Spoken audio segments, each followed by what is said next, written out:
Welcome to Hebraic Insights in the Gospels. Join us every Sabbath on Zion Road Radio for a look at the life, deeds, and words of Yeshua Messiah and his followers from the Torah-centric Hebraic perspective they were originally lived and written in. Stand at the crossroads and look. Ask for the ancient paths. Ask where the good way is, and walk in it, and you'll find rest for your souls. You'll find rest for your souls. Oh, you'll find rest for your souls when you walk in his way. Today's program is on John chapter 15, verse 1 through verse 16, verse 3. Please get out your Bible and follow along. What does it mean that Messiah is the true vine? Was he presenting himself as the true authority over Israel or of a new Gentile religion? What is the vine in Scripture, and how does it relate to the leadership of God's people and the body of Messiah? How does Messiah's view of the prophecies he was and is fulfilling differ from the common Christian interpretation of those same prophecies about the vine? Did God choose to deal with the unrighteous leaders of Israel in the first century by getting rid of Israel entirely? Or did he choose to divide between the wicked and the righteous by providing the righteous with his leadership of Israel, namely Yeshua Messiah and the leadership that he was tasked with setting up? What is the renewed Israel that Messiah taught to his disciples? And what of the believing Gentiles? Were they grafted into the Christian church as the new spiritual Israel metaphorically? Or did they become a part of the already existing nation of Israel Messiah established under the renewed covenant of Israel, submitting themselves to the authority of God's appointed leaders over the house of Israel? Can you, as a believer in Messiah, have a duty to the covenant and kingdom of Israel, even if you're not an Israelite by blood? To Yeshua Messiah, what makes you a part of Israel? What is our purpose as members of Messiah's kingdom? What is life as a believer in Messiah about? How are the leaders in Messiah's kingdom supposed to function? What does their leadership depend upon? Why do we as believers need to return back to Messiah's kingdom order and stop going our own way? And what are some of the basic principles we need to know and implement in our ministry callings in order for Yeshua's prophecies about the restoration of Israel to be fulfilled? How can we, as the body of Messiah, bear good fruit? Stay tuned throughout today's program for insight on the answers to these questions and more in John chapter 15. And now, here's Eliyahu ben David with insight on today's portion. Stand at the crossroads and look. Ask for the ancient paths. Ask where the good way is, and walk in it. Shabbat Shalom, friends. Our theme is the true vine. Yeshua said that he is the true vine. Now, to some folks, that seems like a very esoteric statement. Doesn't sound too concrete. What does he really mean by that? Is he the color purple? Can you make wine out of him? No, those aren't the answers. We're going to find out what this means, and we'll see that it is something that is vitally important to all of us. Now, normally, if you look in various commentaries and so on, particularly Christian commentaries, I have a couple of quotes here, one from Matthew Henry's commentary. What he says, the true vine, the church, which is Christ mystical, is a vine. Christ and his church are thus set forth. So what they say about the vine is When Yeshua says, I am the true vine, he's talking about himself and the Christian church. In Schofield notes, what he says is true in contrast with Israel. In other words, Israel was not the true vine, and the Christian church is the true vine. That's what Schofield is basically saying. Now, I found it interesting in Matthew Henry's commentary that as a proof text that Yeshua is saying that the church is the vine, Psalm 80, verse 8, which actually says, you brought a vine out of Egypt, you drove out the nations and planted it. Does that sound like the church? I'm thinking there was this other nation that actually was brought out of Egypt. It's like the whole book of Exodus is about that. And it wasn't the Christian church. It was the nation of Israel. This is a problem that we have a lot.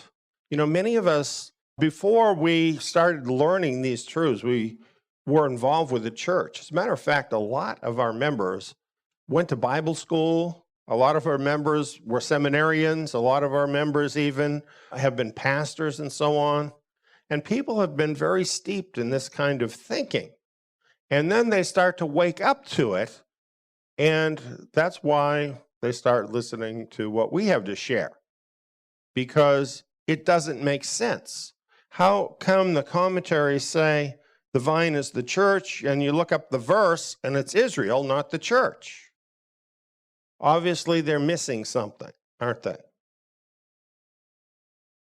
Well, in many places in Scripture, it tells us that Israel is the vine. And one place that is very noteworthy, I think, is in Isaiah 5, verse 1 through 7.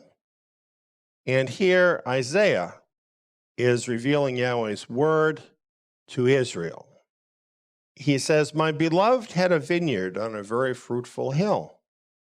He dug it up, gathered out its stones, planted it with the choicest vine, built a tower in its midst, and also cut out a winepress therein. He looked for it to yield grapes, but it yielded wild grapes. So what was this purpose for this vineyard? To bring forth fruit, right? Good fruit. I think that's interesting. Well, then what happens? Later on in the verses, it shows us that the leaders, they didn't allow this to happen with Israel. They frustrated the process. There was no good fruit that came of it. And finally, it says, the vineyard of Yahweh of hosts is the house of Israel. It's pretty hard to miss that. It's really talking about the Christian church there. Not. Don't quote me on that. I'm just kidding. No, the house of Israel actually is the house of Israel. You know, this Bible interpretation is really hard, isn't it?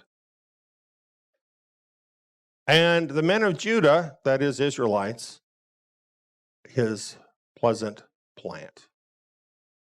And what about fruit? Well, he looked for justice, but behold oppression, for righteousness, but behold a cry of distress. In other words, there's oppression. There is distress. And where does that come from? Evil leaders. That's where that comes from. So that's what it's talking about here in Isaiah, where it presents Israel as the vineyard of Yahweh. Well, it's interesting in the book of Luke, you might remember this because we went through this not too long ago. Yeshua echoed this very prophecy that we just read in the book of Isaiah. And in Yeshua's version of this as a parable, he mentions the vineyard that he says is rented out to some farmers. And there was a deal that was made on this because it's a rental. And the farmers were to produce some fruit for the vineyard owner. That was the deal. But when it came time to collect on the fruit,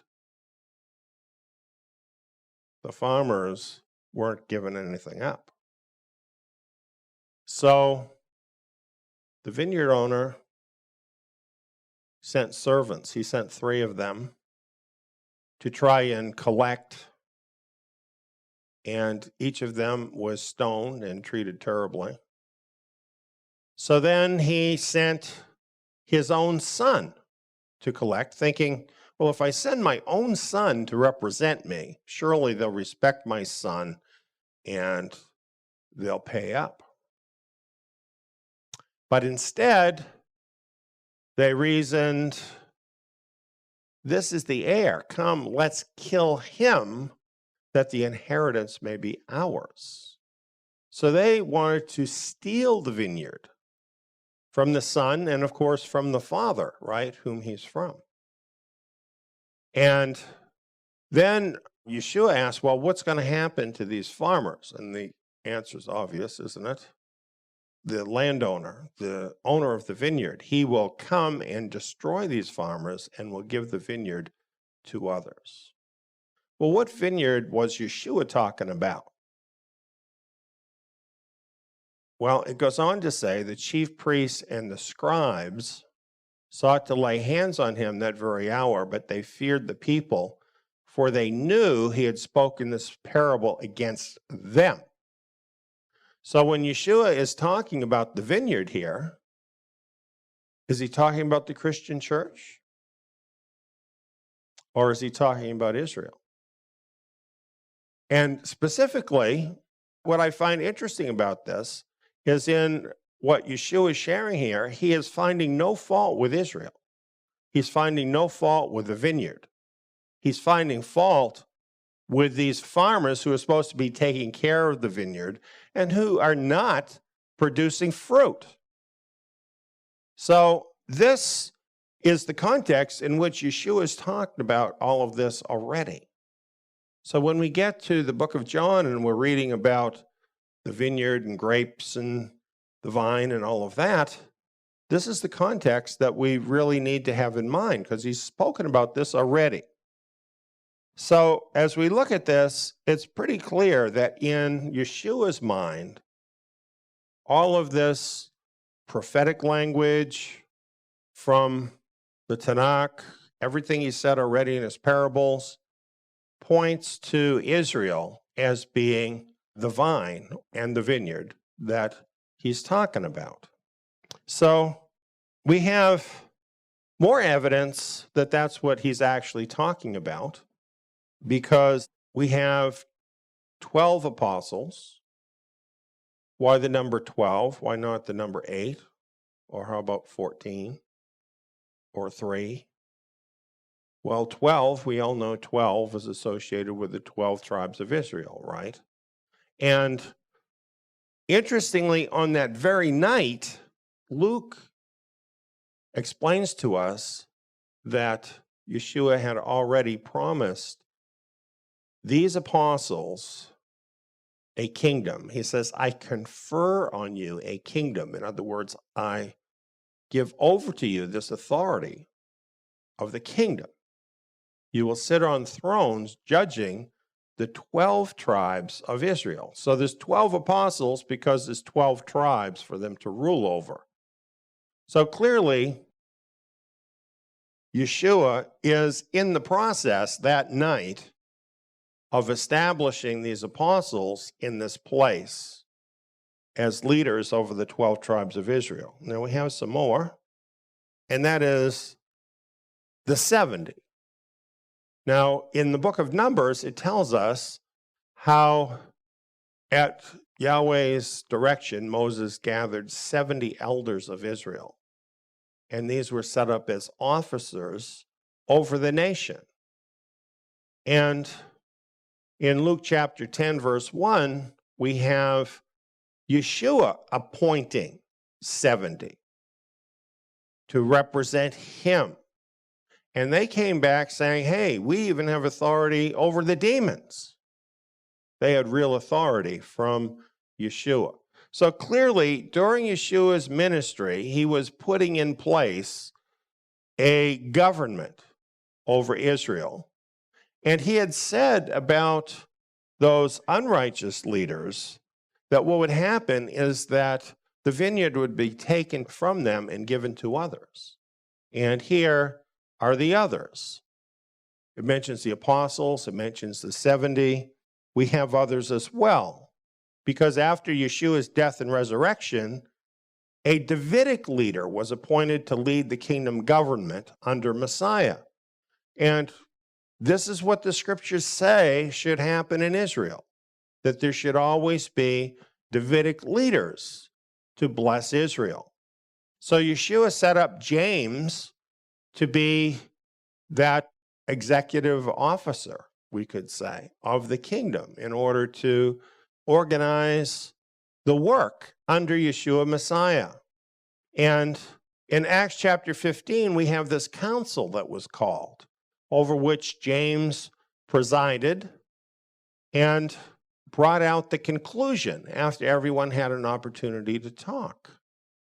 And he addressed this, saying, after this, I will return and we will rebuild the tabernacle of David, which has fallen down. I'll rebuild its ruins and I will set it up so that the rest of mankind may seek the Lord, even all the Gentiles who are called by my name, says the Lord who does these things. And then James says, therefore I judge, and he gives his judgment as to what to do in that situation. But it's very interesting, this quote that he has from the book of Amos, which foretells the raising up of the tabernacle of David once again, in other words, the house of David, in that place of leadership, for the benefit not only of Israel, but even of the Gentiles, that they too could then come to Yahweh. And so this is something that Yeshua did in setting that in place. And we do notice that believing Gentiles are brought into renewed Israel, not into some separate Gentile group. The whole concept of the Gentile church is really a later construction that came about from about the 2nd century onward. It is not what Yeshua and the apostles taught at all. They taught and were part of a renewed Israel. And the apostle Paul writes about this in Ephesians chapter 2.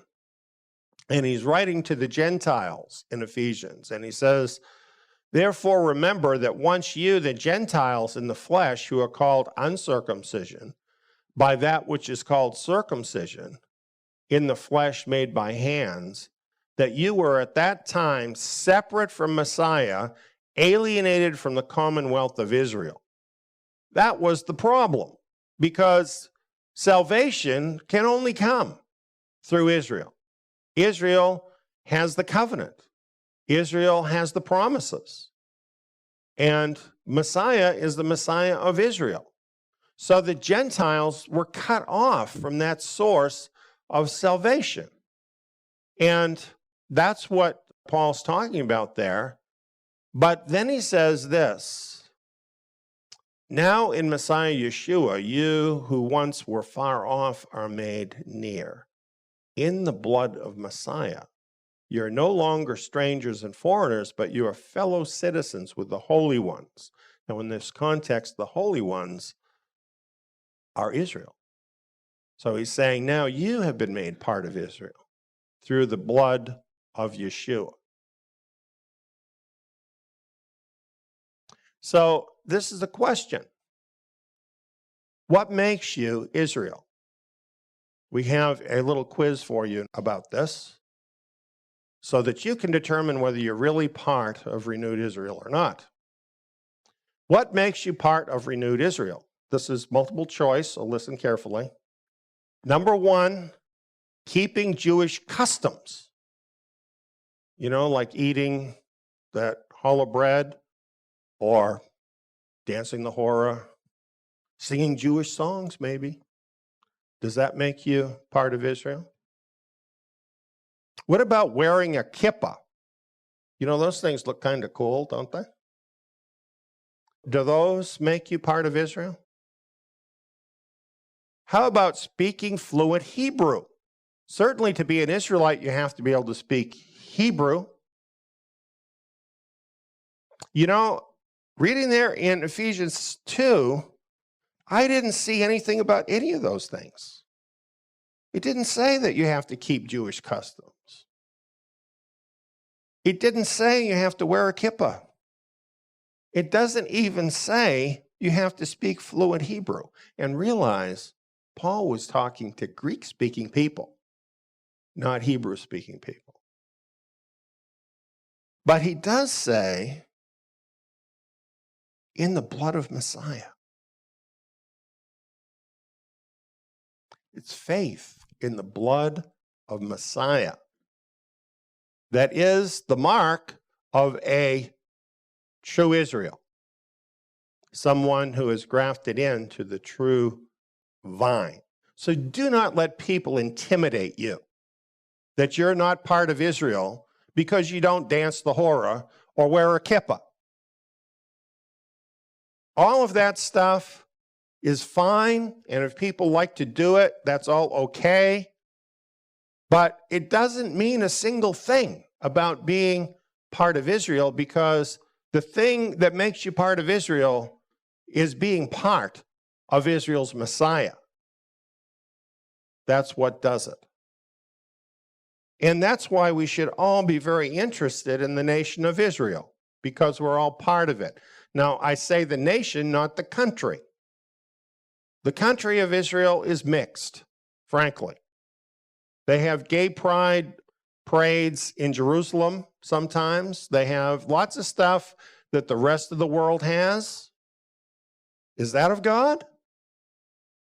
And yet they also have faithful people who love God, faithful people who look to the restoration of Israel. So it's a mixed bag in terms of the country. But the nation has been narrowed down and defined as those who are in Yeshua Messiah. And that's really what we're getting at here. Now, why are we talking about all this about Israel when normally when people teach about the vine and the branches, they have this more mystical kind of teaching, right? Where it's more applied to the individual believers. They don't even think about the whole thing on a governmental level. And on that level of Yeshua being the vine and we're branches and we have to be tied into the vine, we have to receive of his spirit, we have to walk in him and so on, all of that is true. All of that is true. I'm not saying that isn't true, but that's not actually the context of the situation. It's not really about individual believers. It's about certain believers. It's about the 12 apostles, 11 of them left that Yeshua was talking to at that moment, who had just been installed as leaders of the kingdom government. That is the context. So this is why we're talking so much about Israel and about government, because Yeshua is talking to these people who have just been appointed to be the new leaders of the nation. That's what was actually happening. And basically what he had said in the parable in Luke of the vineyard, that the vineyard would be taken away from them and given to others, this was that very thing happening. And so they needed instruction. So Yeshua says, I'm finally at the first verse, I am the true vine and my Father is the farmer. This strikes me as very similar to what we just read in Luke, the parable in Luke, right? And we've said the vine is Israel. So how can the vine be Yeshua? It's not hard to figure that out. Yeshua, as the Messiah, personifies everything that Israel is meant to be. He is made one with Israel. That's really what he's saying here. And therefore, he is the true Israel. In contrast to what? In contrast with those wicked leaders who had not produced fruit for the kingdom and who were now usurping his place as the leader of the nation. So it wasn't them. They weren't the true Israel. It was Yeshua Messiah that is the true Israel. That's what he's saying when he's saying, I am the true vine. Ephesians 1, 20 through 23 says, he, that is the Father, made him, that is Yeshua, to sit at his right hand in heavenly places, far above all rule, authority, and power, and dominion, and every name that is named, not only in this age, but also in that which is to come. He, the Father, put all things in subjection under his feet and gave him to be head over all things for the assembly, which is his body, the fullness of him who fills all in all.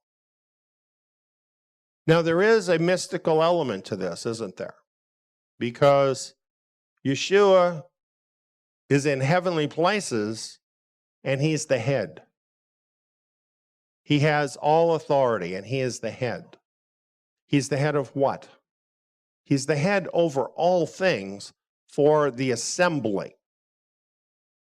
What is the assembly? Well, in most Bibles, right there it says the church. Is the assembly the church? Well, the word is ecclesia, and most of the time that you find this same Greek word in the Greek Septuagint Bible, which was like from about 300 years before Messiah came, it refers to Israel. And so there really shouldn't be a separate word here, the word church. That's inserted later. It's in continuity with what was in the Tanakh. It's talking about Israel. So he gave him to be head over all things for Israel, which is his body. So you see, when he says, I am the true vine, he's not saying you're not the true vine too. If you're Israel, you're part of his body. If you're part of his body, what does that make you? You're the true vine too, aren't you? You're Israel. But then it says about him, the fullness of him who fills all in all. That's talking about the Holy Spirit. The Spirit of Messiah that fills all true Israelites and binds us all together as part of the one true vine, drawing everything we need, all of the life of this plant from Yeshua Messiah. That's not hard to understand, is it? It goes on. He says, every branch in me that doesn't bear fruit, he takes away. Now remember, he's talking now, branches are these leaders that he's talking to. And one of them has just been taken away, pruned away. It was Judas. That very night, it just happened. And then he says, every branch that bears fruit, he prunes that it may bear more fruit. There he's talking about the remaining 11. And in a way, it's kind of telling them what to expect. They're going to get some pruning in their life. You know, when things get out of whack a little bit, he's going to come along and snip, snip, and correct things. That is what he does with us too, on a personal level. And we never like it. Getting cut back, snipped back, pruned back, nobody likes it. Sometimes when that happens, people misunderstand what's happening.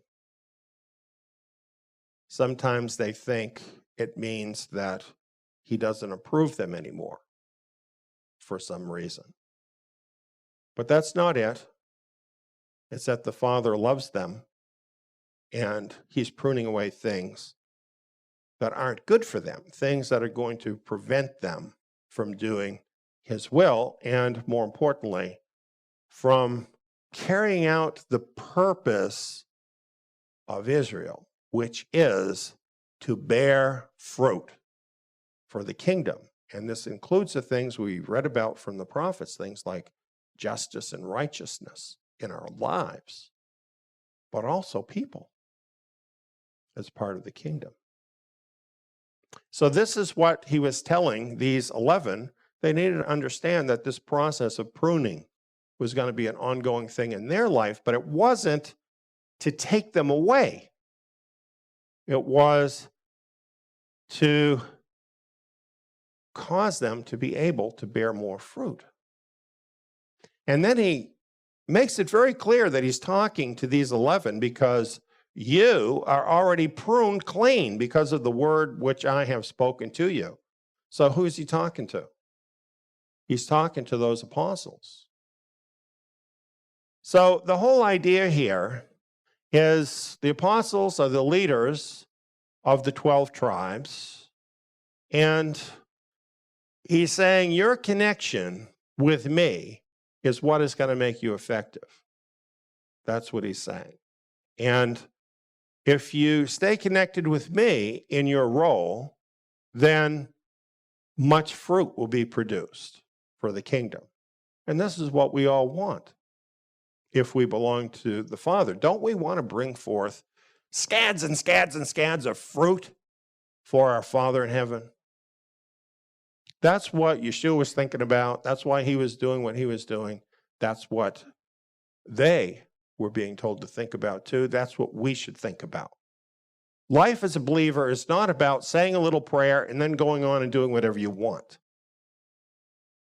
Life as a believer is about producing fruit for our Father.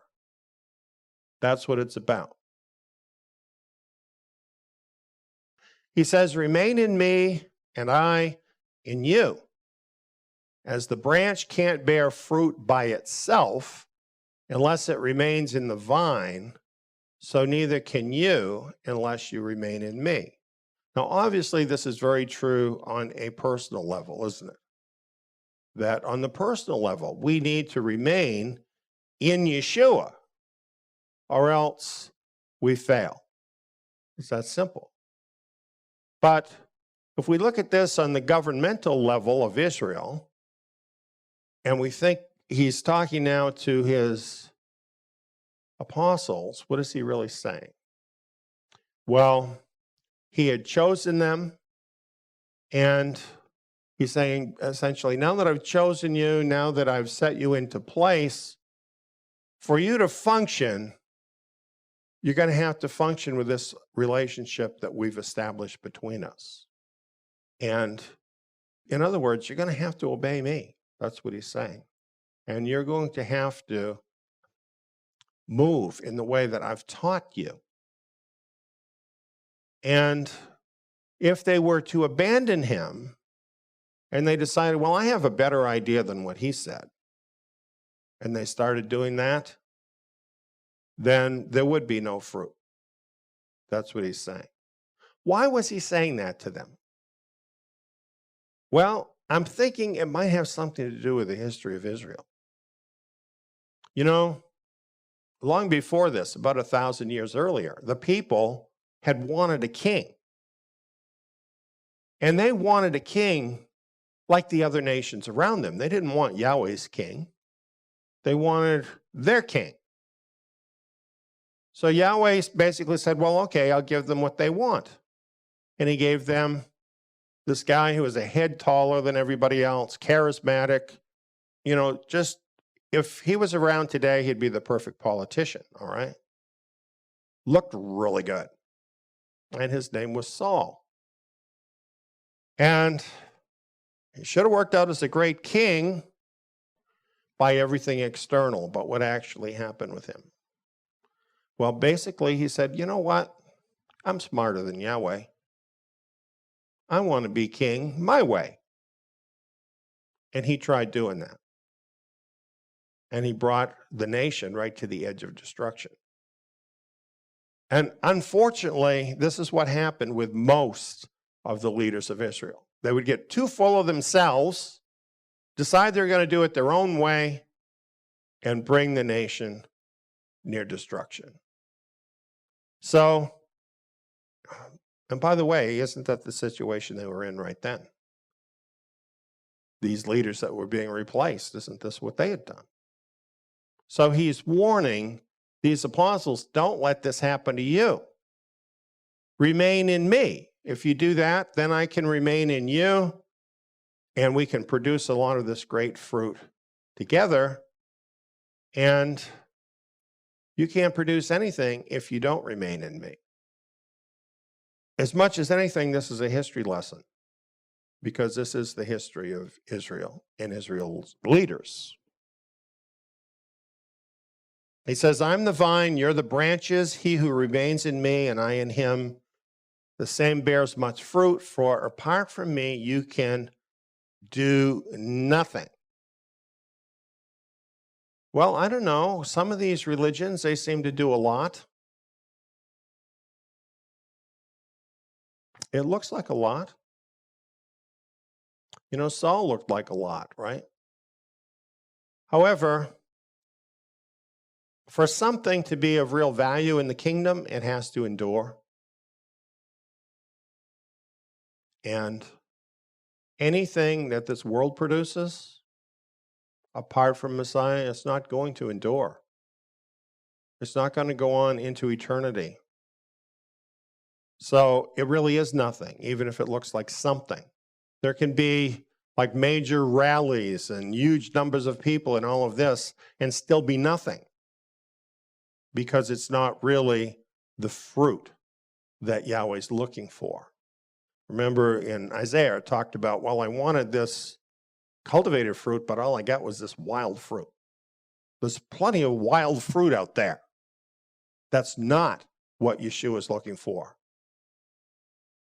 So what happens to these branches that don't produce fruit, that are separated away from the vine, going their own way?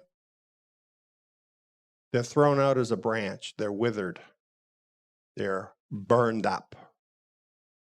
Burned up. And they should be. Without him, they could do nothing. This is what Yeshua is telling them. And you know what? I think they had good reasons to believe that. I remember this one time when they were out in a boat and they all thought they were going to die. Remember that? Yeshua's sleeping in the boat. They're all waking him up. Oh, what are we going to do? What are we going to do? We're all dying. Yeshua, in a word, he solved the problem. That's the kingdom. Apart from him, we can do nothing. It's a disaster. But if we're in him and he's in the boat with us, we don't have a worry. So we have to stay in him. I wish the leaders could remember that. I wish they could. Some do, but not enough. He says, if you remain in me and my words remain in you, you will ask whatever you desire and it will be done for you. And this is my Father glorified, that you bear much fruit, and so you will be my disciples. This is how it works. And we see this all the time. that as we look to Yeshua Messiah and we follow him in doing his work, when we ask of him, he answers those prayers because we're working together. We're fellow workers with Yeshua Messiah. We have the same purpose in mind. We're doing the same thing together. So of course he's going to answer those prayers and give us what we need in order to serve him. And that's what he does. Why? So that we might bear much fruit. That's the purpose. That's what it's all about. We must never forget that the government of Israel, the leadership of Israel, depends on following Messiah and his word. These people who become messianics, and then they leave Yeshua to go be some kind of rabbinics, how crazy is that? How crazy is that? Cutting themselves off from Messiah, cutting themselves off from the commonwealth of Israel. It is crazy. That's what we're being warned against here for Israel's leaders. And when they do depend on him and on his word, and they follow him, and they faithfully represent him to the very best of their ability to do that, then he does answer their requests in order to produce much fruit. This is a relationship. It's not a religion. We know that. That's true on a personal basis, and it's also true on a governmental basis in his nation. It is a relationship with Yeshua Messiah, and there is an authority structure. And there in Ephesians, which we read earlier, it talks about that. It goes on and it says how that the whole nation is fitly united together. And, you know, Yeshua has this in mind here. It's not just some mystical thing that he's doing with individual people. There's a vine here. A vine has a structure. You have a central branch. I just call it the trunk of the vine. And that gathers up all the nourishment and so forth, and that's all contained in that sap in the vine, and it goes out through the branches. In this case, he's talking to his apostles. They're branches of the vine. Then there's smaller branches and so forth. They go out from there, leaves, and finally fruit. Fruit. And of course, that's the purpose. That is the end goal of a vine. If you have a vine that doesn't produce fruit, what good is it? Not much. Not unless it can be revived. He goes on, even as the Father has loved me, I also have loved you. Remain in my love. See, this is not a sterile thing of just following a bunch of rules. Is it? It's about love. For this to work, you have to see Messiah for who he truly is, and you have to see him as exemplifying the most wonderful and the most beautiful thing that you could possibly imagine. And if you don't see him that way, you don't know him yet, because he is the very image of the Creator. And when you do see him for who he is, and you receive his love, and you love him back, well, are you going to leave the vine? Are you going to say, oh, well, you know, I've had enough of that. I'm going to go play golf or something? I don't think so. Love has staying power.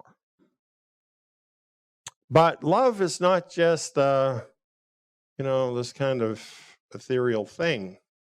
He says, if you keep my commandments, you will remain in my love.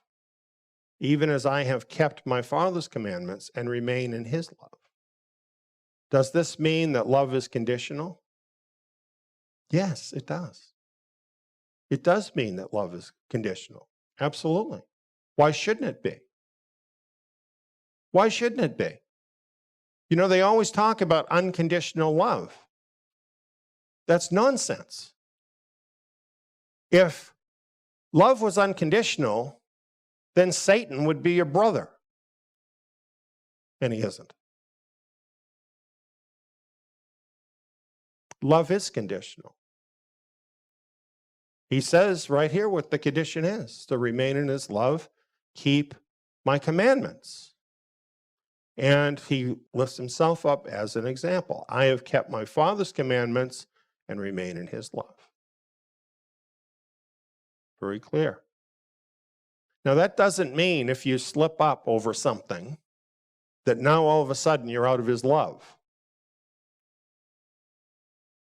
Because that's where the pruning comes in. He's not going to just throw you out the door because you have a slip up somewhere. Okay? That's not what he's talking about. It's talking about habits. It's talking about an attitude. It's talking about what you care about. That's what keeping his commandments is about. He's on your mind. Doing what he says is on your mind. Wanting to follow him is on your mind. And yes, you may have a slip up somewhere along the line, in which case you're going to get some discipline. You're going to get pruned. You're going to get taught. And we all need that from time to time. That doesn't mean anything bad. He says, I've spoken these things to you that my joy may remain in you and that your joy may be made full.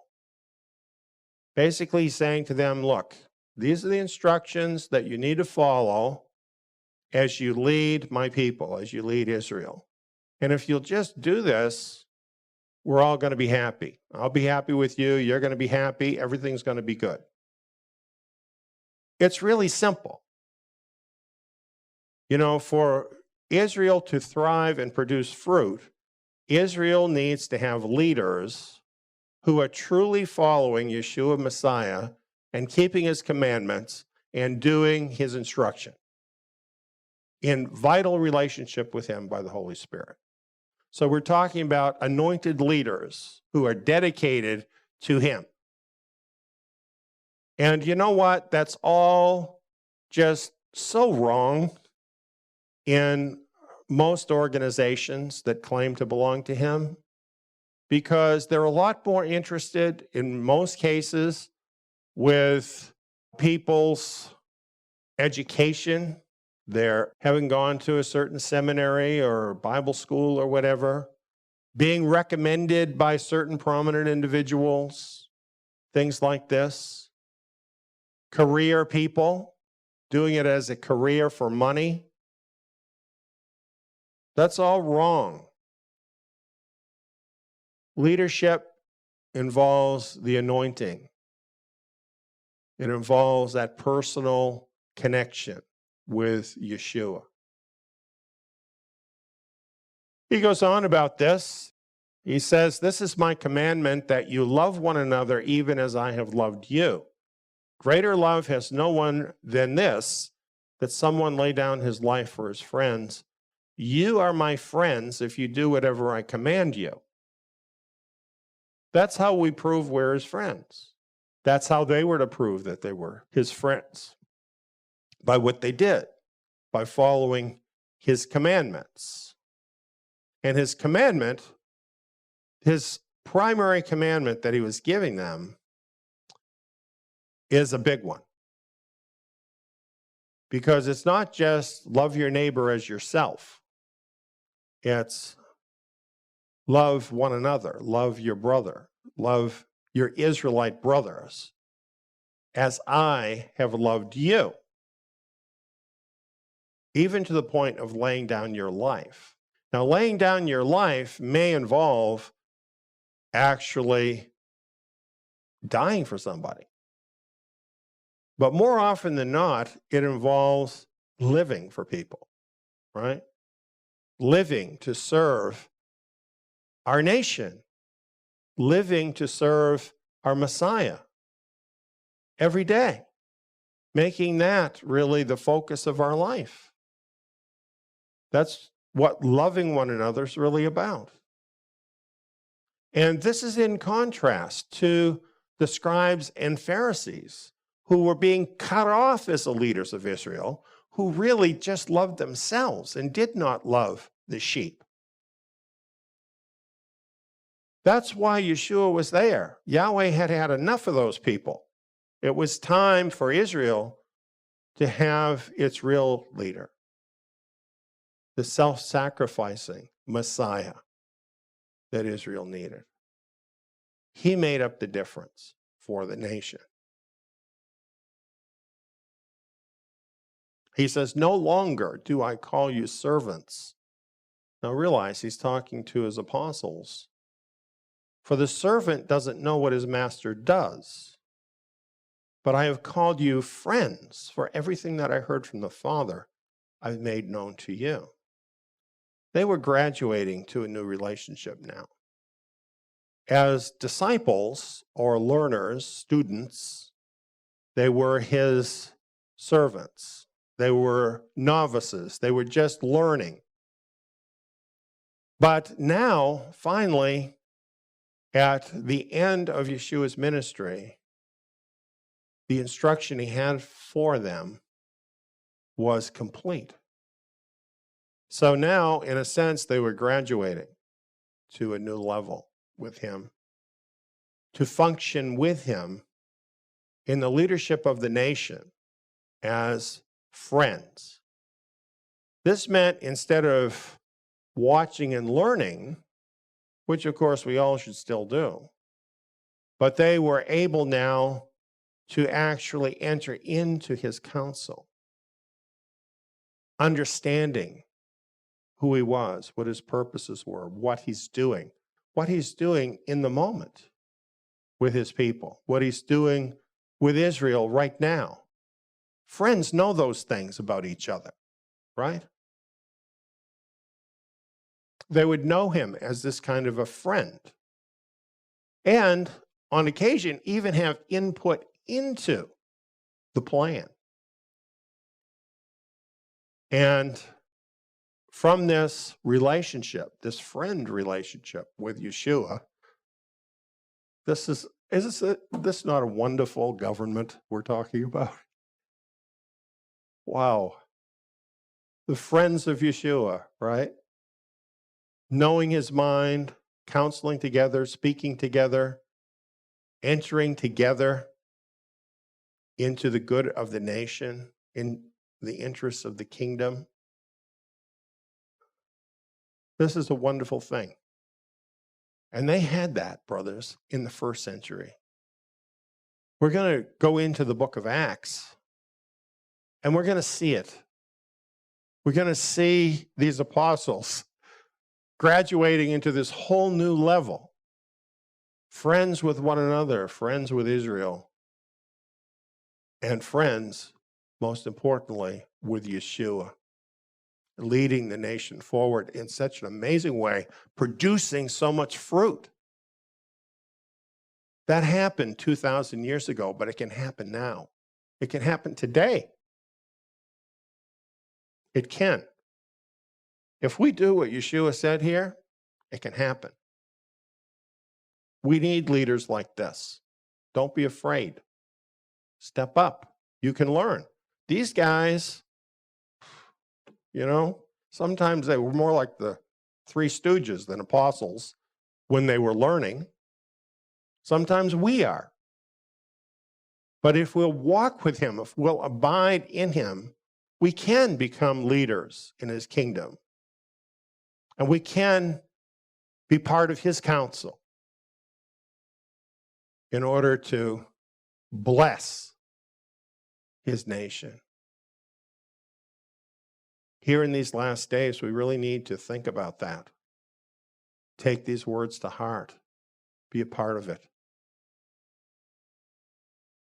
He said to them, to these apostles, "You didn't choose me, but I chose you and appointed you." See, they were already appointed now. They were the leaders. They were his friends. They were a part of this with him. That you should go and bear fruit, and that your fruit should remain. And whatever you will ask of the Father in my name, he may give it to you. I command these things to you that you may love one another. You know, it's just so amazing to think about this night. And the apostles weren't really ready for this. And really, when leadership is thrust upon somebody, they usually are not ready. Moses is saying, oh, go get somebody else, right? Nobody's ready. And yet, look at what they did. If it wasn't for them, we wouldn't have these words. And they all laid down their life, even to the point of death in most cases, all willing to lay down their life to the point of death. And they gave their whole selves for Messiah, for his nation. And they produced much fruit. And the argument could be made that all of us are part of that fruit. It's amazing how putting these words into effect just caused so much good fruit for his kingdom, raising up his nation. It's important to realize that the end result, the fruit that he's looking for here that he mentions, is that you love one another. And this is the hardest thing. You know, I've been to various churches and groups where they have people appointed. Now, I'm not making fun of anybody, okay? But nevertheless, they have people appointed to be greeters. And in some cases, they're taught exactly how to be greeters. And they're told, okay, you need to have a big smile, you need to do this, and so on. And bless those people who are the greeters, because they want to do this, okay? Even though, in a way, they're acting, okay? But they want to do this. But in many cases, the only person that will talk to you when you go through that door is the person that is the official greeter. Nobody else in there will even talk to you. And you could go to an entire service, there could be thousands of people there. The greeter talks to you, but nobody else does. And is that love for one another? Love, you know, you can't just make it like an organizational kind of thing where everybody kind of pretends that they love one another. Love just has to come from a deeper place. Now, we can choose to love people with Messiah's love. You can actually choose to set your own preferences aside for somebody else. But if you make that choice, why would you do that? I think the reason we do a lot of things is because we remember what Yeshua said, and we think, oh, Yeshua said this. And we do it because he said it. That's how I was for a long time about loving my enemies. You know, tell you the truth, I really didn't have that one from the heart. I had to learn about that by just choosing to do it because he said to do it. And you know what I found out about that? That's really the right way to go. That when you actually do that, it can bring peace into a situation that otherwise there is no peace. It can actually manifest Yeshua to someone, and it might even soften their heart towards him. You know, not all of his words, the things that he spoke about, especially things having to do with love, are easy. But we can do them with his help. And when we do, they produce amazing fruit. And if we want to do anything, if we were to narrow it down to one thing that he would want from us, it's not to memorize the 10 Commandments. It's not to be at every meeting. It's to truly have love for one another. Because if we do, then the rest of this stuff is really not going to be such a big problem for us. It all really depends on love. And for them as the leaders, more important than for anybody. Because they were the ones that were going to set the example, right? They were the ones that were going to carry on what he had taught them. And so then they would be the ones who would be the examples to Israel of what true love of Messiah really is. And then this keeps getting passed down the line. And here we are today. And so this call falls upon us to do this. And it is the hardest thing. It's much easier to criticize people, don't you think? It's so much easier just to criticize people, to notice what their flaws are, their failings. Isn't that easier? And then to get together with our friends and chatter about them and, oh, that person does this and that person's like that. Isn't that easier than loving people? I've been to places like that. It's really sad. To love one another. How much did Yeshua put up with from the people in his life? Even from the apostles, right? His closest friends. They all scattered. They all left him in his moment of need. They weren't there for him. How about their faults? We're going to read later on in John, after his death and resurrection, when he came back to them.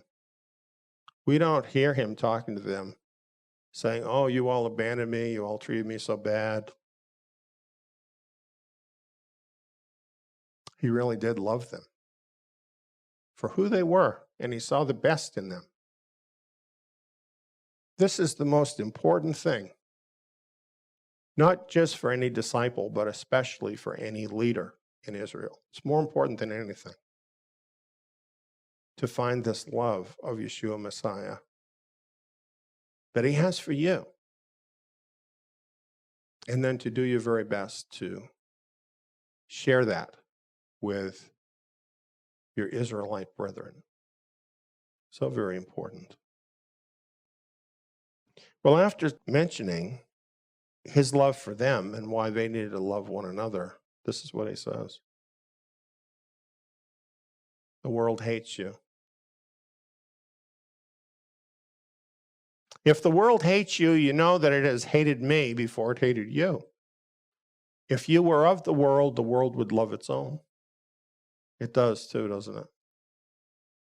But because you are not of the world, since I chose you out of the world, therefore the world hates you.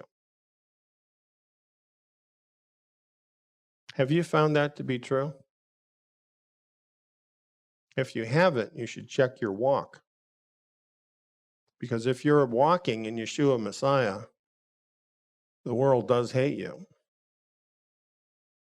The world, what is the world? Well, the world can have different meanings. This term can have different meanings. It can refer to the cosmos as the world created by Yahweh. The flowers, the trees, the birds, the air, the water. All of that is beautiful and wonderful. That's not what it's talking about here.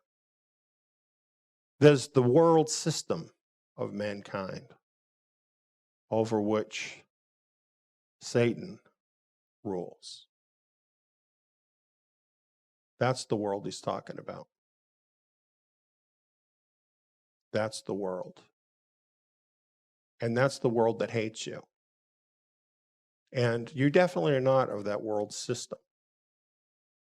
this, frankly, is a big problem for believers because a lot of times believers have wanted to be part of the world system and at the same time one with Yeshua, which isn't really possible. It's not possible because the two things are so different from each other. As he says later, you are of the world, but no part of the world. We come out of the world. That's what he says here. I chose you out of the world. That's what he did with those apostles. Interestingly, he's including, when he says the world, he's including the Pharisees, the scribes, the religious leaders, Herod. All of that is part of the world too, even though it's supposed to be Israel. But it's all part of the world. And this, through this, is how the world was hating him. Those religious leaders of Israel were bringing this hatred against him that would result in his death. They were part of the world. You can be part of Israel, or at least have the name that you are, and actually be part of Satan's world. We don't want to be that. We must be separate from the world. By this thinking, we were not called to make the world a better place. I hear that sometimes. Sometimes the Christian church says this, that we should make the world a better place. No, we're not called to make the world a better place. We've been chosen out of the world in order to bring forth fruit for the kingdom. That's our job, not to make the world a better place. Now, in the process, yeah, some people's lives will be improved if we do what Yeshua said. But we're not trying to make this world work. We're advancing his kingdom and his interests. And because we're doing that, we're one with him. And because of that, they hated him, they hate us too. It's that simple. And this is going to intensify. This is going to intensify in our time. And is intensifying, in fact, for many believers all over the world. Very big thing. And we're going to start understanding more of what it means to be in exile as time goes by. Not a lot of time either. He says, remember the word that I sent to you, a servant is not greater than his master. If they persecuted me, they will also persecute you. If they kept my word, they will also keep yours. But all these things will they do to you for my name's sake, because they don't know him who sent me. Because they don't know him, they don't think like you do. This is one of the biggest mistakes that believers make. A lot of times we think that people in the world think like we do. And that's a big mistake. Because if you think like that, you can very easily end up being a victim of the world when you don't need to be. We have to realize the world doesn't think like Messiah does or like you do, because they don't know God. That's a very big difference. The world is estranged from God, and the world chose that. And because they don't know the Father, they don't know the Son either, so they don't recognize that. And they have an innate hatred for everyone who belongs to the Son. People who are not in harmony with Yeshua's way seem to instinctively hate people who do belong to him. They just know. And I certainly find that a lot. And no doubt many of you do too. So this is our situation in the world. You know, Israel is sent out to produce fruit for the kingdom, taken out of the world. But yet, at the same time, we live in this world where we're hated because of who we are. Basically, here's what the deal is, okay? Especially today. This is really closing in on us, everybody. The world is wanting to create this one world where everybody is forced to conform to the goals of the one world. And they have means to coerce people into that. Technology is a very big part of that, and that's being used more and more to track every person and to bring every person into a place where they can be manipulated into carrying out the world's goals, being one with the world. And yet, what is Yeshua saying? He's saying, you need to be unified with the vine. The only problem here is that Yeshua's goals are exactly opposite the goals of the world. Do you see the problem? This is why the world hates you, and it's going to hate you more. Because if you're not going along with their plan, you then are opposing their plan just by not going along with it. You know, there used to be more of a feeling of live and let live, particularly in the developed world. That's gone. Now it's like you have to do what we think is right, and we're going to force you to do it. And this decade that's coming up, I'm telling you, you're going to see this just coming in like a vice more and more on people to force them into conformity. This is what is coming. Why am I telling you this? For the same reason Yahweh was telling this to the apostles. We have to be ready that this is going to happen. Don't think that life is going to go on as it's always gone, because it isn't. We are at a very different point in time than people, particularly in the developed world, have ever experienced before. This is what we're coming into. And we really can experience this hatred of the world at a level that we haven't really experienced in the developed world before. And I think we're starting to pick up on that. I think a lot of people are starting to pick up on that more. But this is really going to get a lot more intense. So this is where this study is so important to us, because what it's telling us on the leadership level is that we all need to be part of his nation. There is strength in being part of that nation, of restoring loving leaders over his nation, and people of different gifts where we have love, where we do love one another, where we don't have to be in an atmosphere of hatred, but we can be in an atmosphere of love together. Only his nation can do that. This is why this is so important today, for his nation to be restored, particularly in the face of where the world is going. It is a contrast like light and darkness. And these words are so vital to us of what he's talking about. And those ones who are the ones called to be leaders of his nation, it's so important for them to step up and take that place in the time we're living in right now.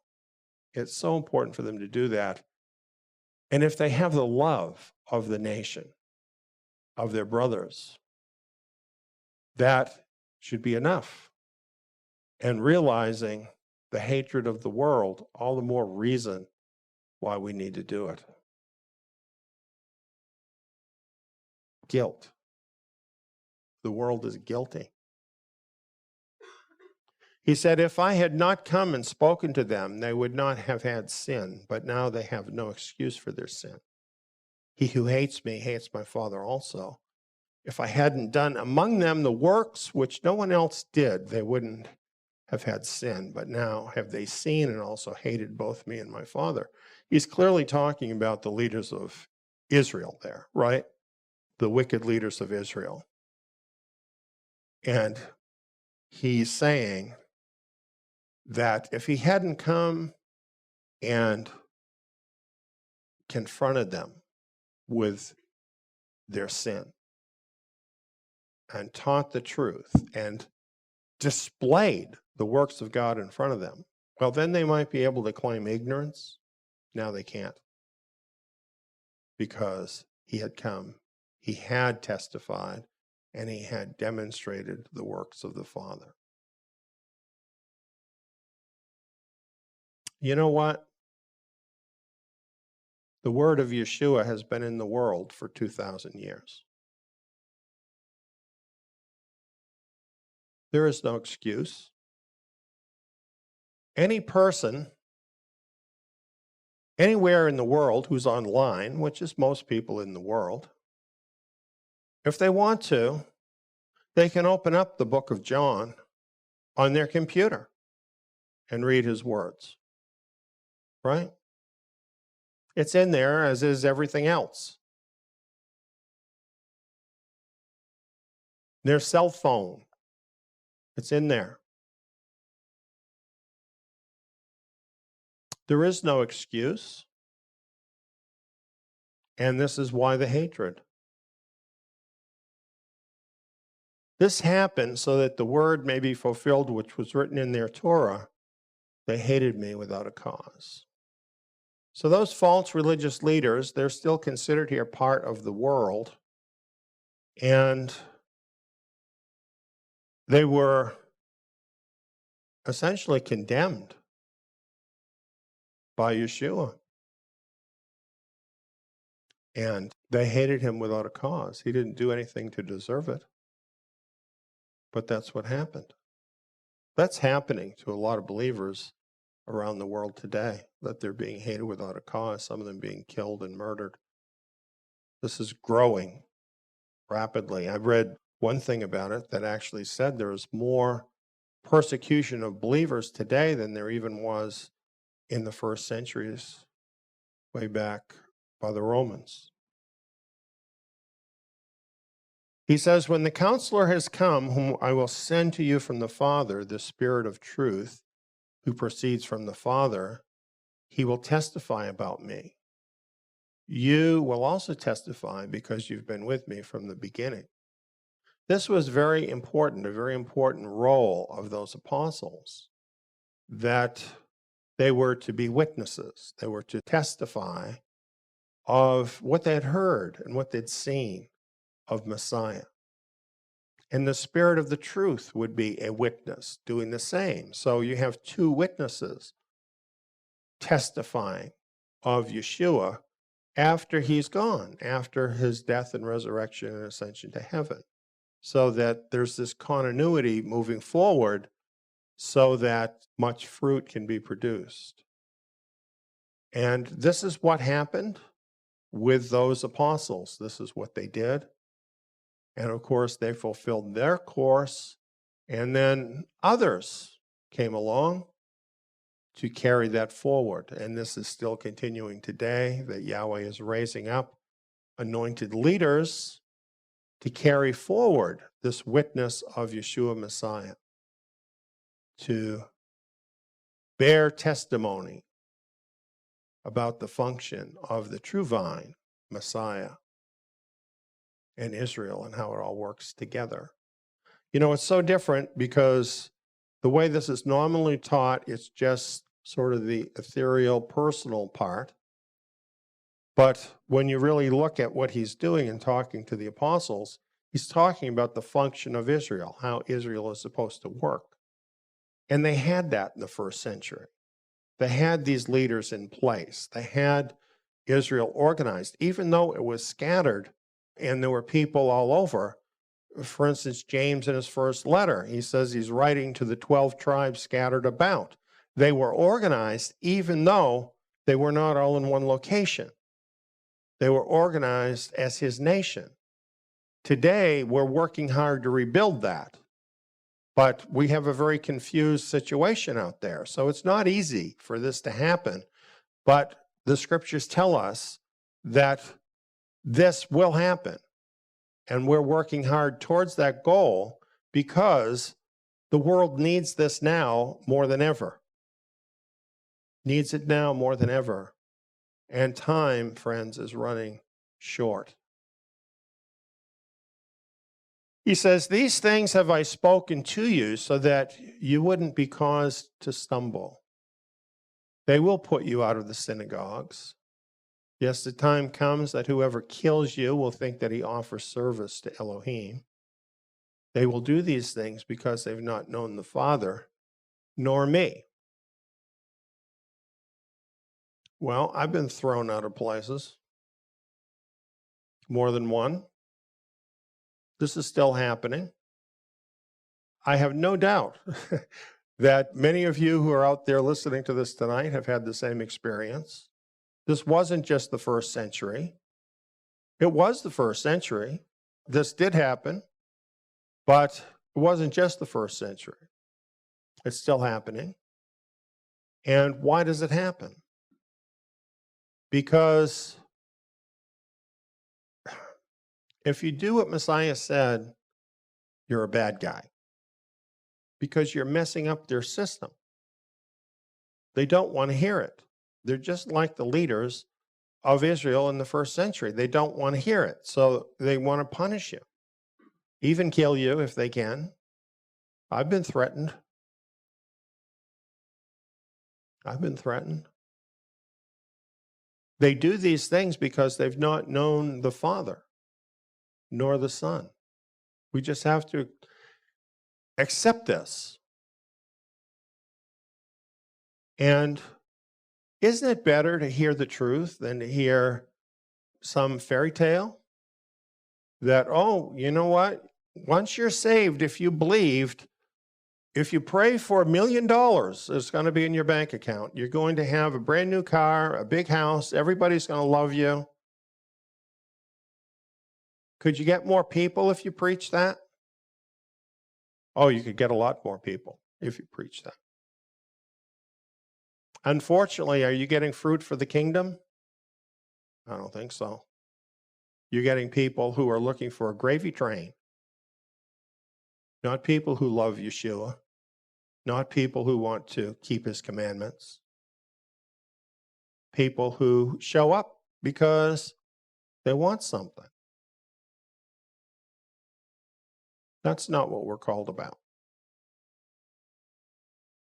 The remnant nation's about something else than that. It's about doing the Father's will, producing fruit, and to do that, we must remain in the true vine. So what have we learned? Quite a bit. The true vine is Messiah, and Messiah personifies Israel. We must remain in the true vine and produce much fruit. That's what it's all about. That's what we're called to do. That's what we're working at every day.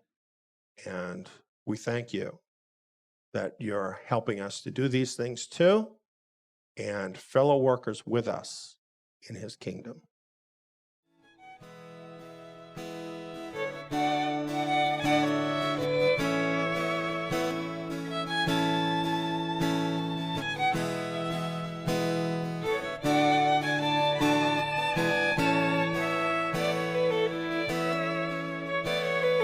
Stand at the crossroads and look.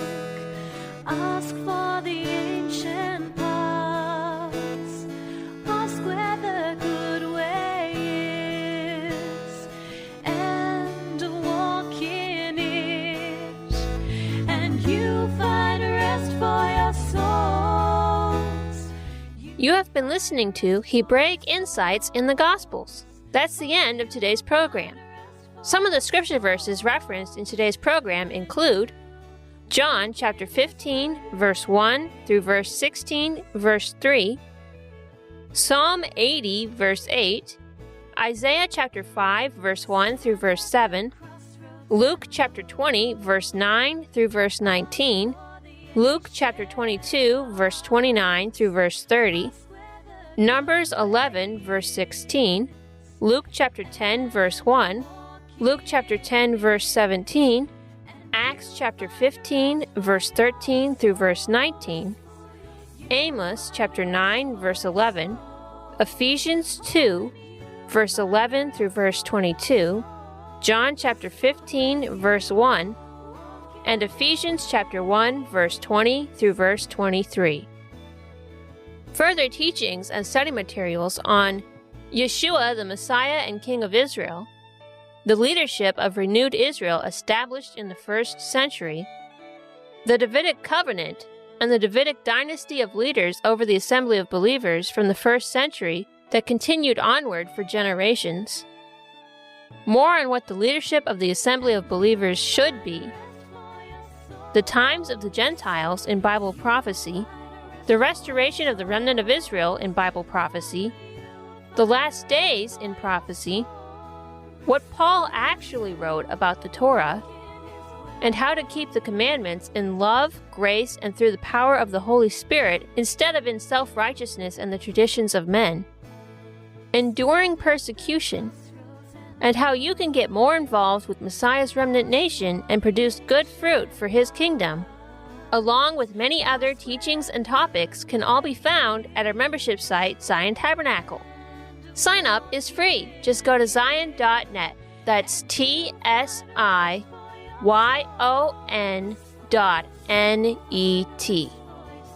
New programs on the Gospels will be airing every Sabbath right here on Zion Road Radio. Tune in next Shabbat to learn more from Hebraic insights in the Gospels. Shabbat Shalom.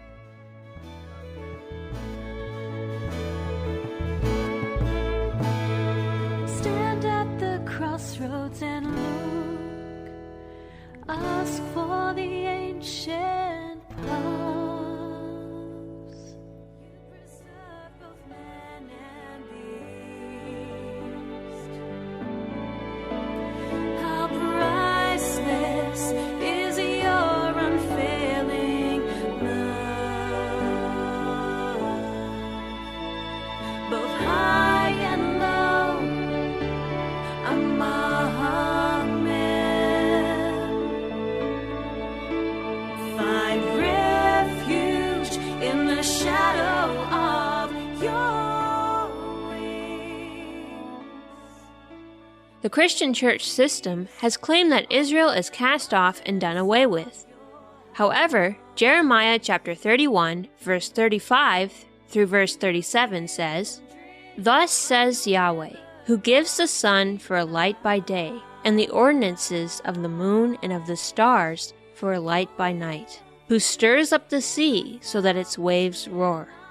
Yahweh of hosts is his name. If these ordinances depart from before me, says Yahweh, then the seed of Israel also shall cease from being a nation before me forever. Thus says Yahweh, if heaven above can be measured, and the foundations of the earth searched out beneath, then will I also cast off all the seed of Israel for all that they have done, says Yahweh." The sun is still here. The sea still roars. And the stars still shine. Learn how Yahweh's nation Israel is literally written in the stars as a permanent testimony of our God's commitment to his covenant with Israel. Visit our community site, Tsiyon Tabernacle, and sign up as a free member to view Eliyahu ben David's seminar entitled One Nation Written in the Stars. Now available free of charge as part of Zion Fast Track, our introductory video course. Zion Fast Track will give you the big picture of what God is doing with his remnant nation in this very generation. To sign up and learn more about what other free resources you'll get as a Zion Tabernacle member, go to Tsiyon.org and click Join Us. That's TSIYON.org.